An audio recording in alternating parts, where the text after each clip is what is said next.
Everything, everyone, every situation has a context. But perspective can change the nature of how we experience that context.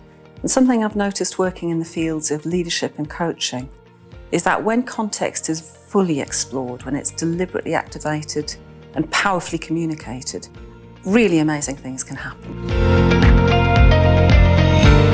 We see real engagement taking place, not pretend engagement or happy-clappy engagement. We see very stuck situations in relationship, in performance. They can loosen and transform. Suppressed energy is released, and I think generally people connect with a greater sense of wanting more meaning and purpose in their life. And for me, the art of creating meaningful context really does verge on alchemy.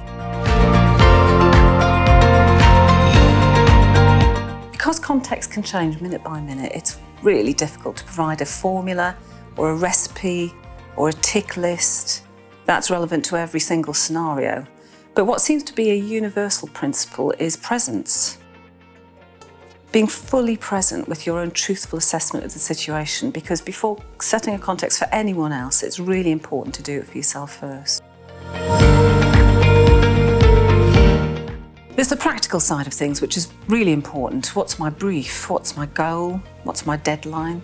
What are the limitations? What are the resources that I can draw on? And what do other people expect? And a big bit of that is, why am I doing this? Why do I find myself in this situation?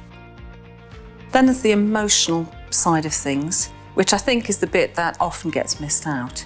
What do I feel about this situation and this opportunity truthfully? Both the light and the dark, both are equally important.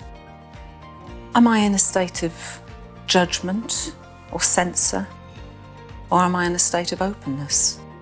And then there's the people around me. What's their emotional condition? And how can I harness those emotions for the greater good? And I think there's two slightly more unusual angles. There's the historical perspective. I think it's great to think about what's brought us to this point collectively.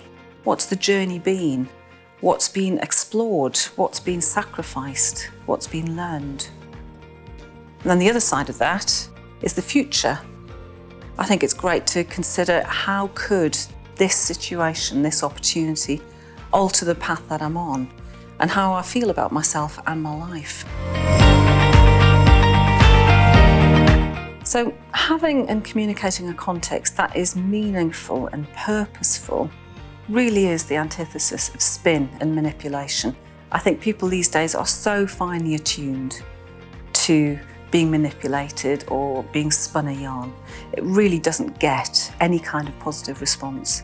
What we're talking about here is being real, being truthful, being authentic, and really being human.